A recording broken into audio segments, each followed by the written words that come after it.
Hello and welcome to AI for Developers. I'm Chaitanya talking bot. Today's lesson is titled Conditioning Generative Models, Guiding Your AI's Creative Spark.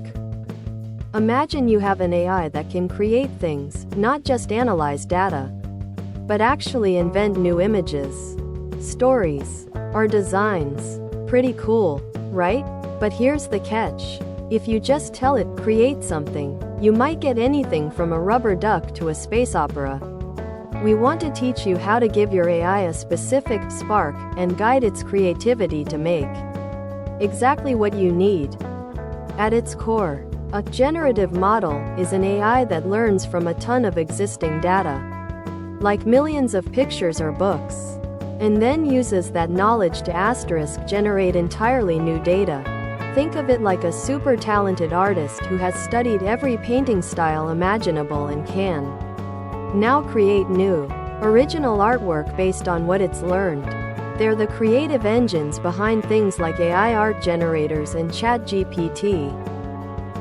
If you just tell a generative AI, make something, it's like handing a blank canvas to an artist and saying, draw. They'll draw something, but it might not be what you want.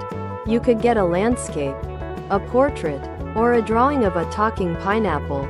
For a developer trying to build a specific application, this creative chaos isn't very useful. We need to direct that creativity. This is where conditioning comes in. Think of conditioning as providing specific instructions, context, or a recipe to your AI. Instead of draw something, you're saying, draw a red car driving through a futuristic city at sunset. You're giving the AI a blueprint or a set of rules to follow, so its creative spark generates exactly what you need. As a developer, you become the director of this creative process. How do you do it? Text prompts. The most common way.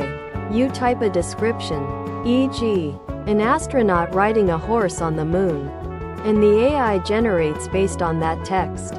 Input images. You might give it an existing image and say, change the style of this photo to look like Van Gogh's Starry Night. Categories, labels. You could tell it, generate a picture of a cat, or write a positive review for a product.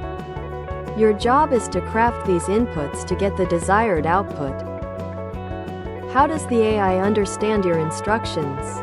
During its training, the AI learns to associate specific inputs with specific outputs. If it sees millions of images labeled cat, it learns what a cat looks like. When you give it the cat instruction, conditioning, it taps into that learned association to generate a new, original cat image. It's like a chef learning countless recipes until they can create a new dish based on specific ingredients and styles you request. For developers, conditioning transforms generative AI from a random novelty into a powerful, controllable tool. Precision and control. You get predictable, targeted results instead of guesswork. Unlocks new applications. Build custom content generators, personalized assistants, creative design tools, and more. From idea to reality, it's the key to making your AI ideas come to life with purpose and direction. Conditioning is the bridge between an AI's raw creative potential and a developer's specific vision. By learning to guide these powerful models, you're not just instructing an AI, you're shaping the future of digital creation. Get ready to direct your AI's creative spark with confidence and purpose. Thanks for watching. If you found this helpful, make sure to subscribe to our channel and hit the like button.